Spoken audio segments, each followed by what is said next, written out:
ustanovam iz gospodarstva, ki so še v aktivnem delovnem procesu in na svojih področjih zaslužno tudi delujejo. Kipec upodablja izziv in ovire, s katerimi se srečujemo v vsakdanjem življenju.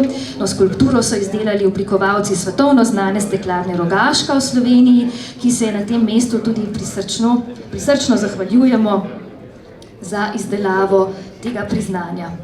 Der slowenische Wirtschaftsverband verteilt den Korotan Award als höchste Auszeichnung an Personen und Institutionen aus der Wirtschaft, die noch aktiv sind und in ihrem Bereich besonders leisten.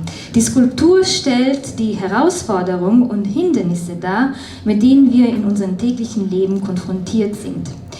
Die Skulptur greift ein montanistisches Motiv auf, das Höhen und Tiefen beinhaltet. Mislim, da v letošnjem letu je bilo zelo enostavno izbrati Mohorjevo, kako tudi zadrugo Pliberk kot dobitnika awarda Korotan, kajti to sta dve organizaciji, ki sta v zadnjih letih zelo veliko storili za slovensko narodno skupnost. Ob tem je treba poudariti, da Mohorjeva letos praznuje 170. obletnico in zadruga Pliberk ji je uspelo v zadnjih letih tudi narediti tako imenovano reorganizacijo in danes zadruga Pliberk spada med zelo pomembne gospodarske dejavnosti na Južnem Koroškem.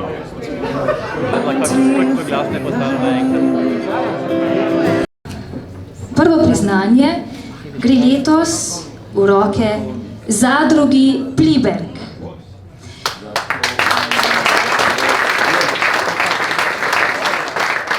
Dovolite, da na kratko preberem tudi obrazložitev, torej zadruga Pliberk priznanje prejme za ohranitev slovenskega blagovnega zadružništva na Koroškem. Prva gospodarska zadruga na Koroškem je bila ustanovljena leta 1899 v Sinči vasi. 18. Štefan Domej se nam bo pridružil, predsednik zadruge Pliberk, in Bernhard Reiter, ki tudi predstavlja poslovodja zadruge Market Pliberk.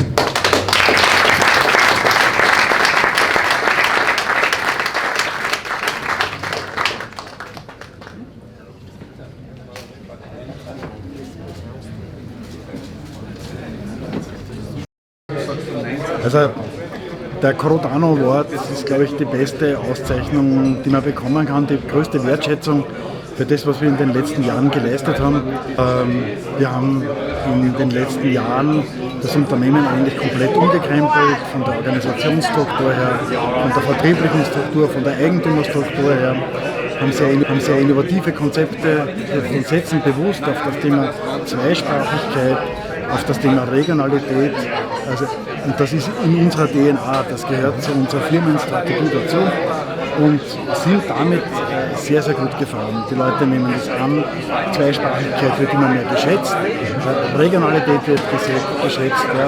Und man merkt es auch von unseren Mitarbeitern, die jetzt wieder eine Freude in der Arbeit versprühen, die unsere Kunden schätzen das, die merken sofort, wenn es den Leuten gut geht, wenn den Mitarbeitern gut geht, ja, dann freuen sich unsere Kunden und deswegen kommen sie auch gern zu uns, weil sie einfach die angenehme Betriebsklima schätzen.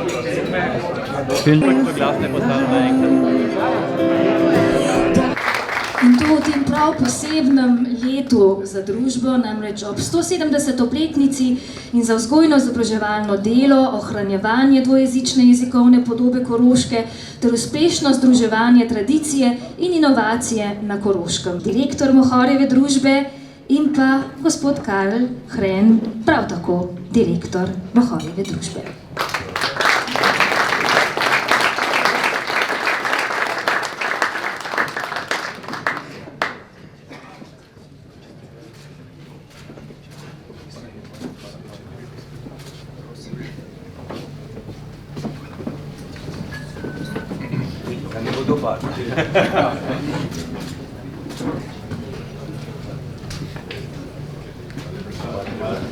Ja, jaz mislim, da najbolj centralno za neko strukturo, ki obstaja 170 let, je to, da je inovativna. Okvirni pogoji se vedno spet spreminjajo in če ti samo živiš v zgodovini in nostalgiji, potem ne boš dolgo tam živel in se tudi ne boš dolgo naprej razvijal. tako da je dejansko centralno, da si inovativen, da vidiš, kaj so potrebe časa, kakšne recepte dajati in odgovore dajati na aktualne izzive. In mislim, da je to mojo družbo vedno spet uspelo. Ob ustanovitvi, ko je knjiga bila nek nov produkt za široke množice, narediti poceni knjige z dobro vsebino, in je bilo toliko uspešno, da je to dejansko zaživelo v celem slovensko govorečem prostoru. In po drugi svetovni vojni, naprimer tudi Mohvarjeva bila tista, ki je ustanovila slovenske pa dijaške domove v Celovcu, brez teh ne bi zaživela slovenska gimnazija.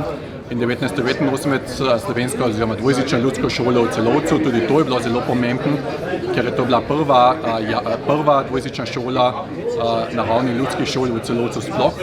In danes pa naprimer z ustanavljanjem teh jasli, vrtca, ko vidimo, da te potrebe po skrbi otrok naraščajo in da je treba tudi tu dati odgovore. Podobno velja za tiskarno, ki tudi seveda mora potem biti v teh aktualnih razmerah up to date in dajati dobre, hitre odgovore. Tako da skratka mislim, da recept za nek obstoj tudi v bodoče je to, da si čim bolj inovativen, zazrt v prihodnost in dajati aktualnim problemom aktualne nove rešitve.